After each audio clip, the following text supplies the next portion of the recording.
माजी आमदार असलेले राजू पाटील हे मनसेचे कल्याण डोंबिवलीतले कारभारी आहेत। तर काय म्हणालेत राजू पाटील?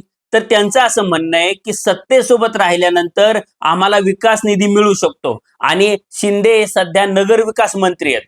त्यामुळं नगर विकास मंत्रालयाच्या माध्यमातून मोठ्या प्रमाणावर निधी कल्याण डोंबिवलीमध्ये येऊ शकतो आणि कल्याण डोंबिवलीमध्ये एकनाथ शिंदेचे जे पुत्र आहे श्रीकांत शिंदे यांचा वर्चस्व आहे किंवा त्यांच्या नेतृत्वातच मनसे ही शिंदे सेनेसोबत गेली।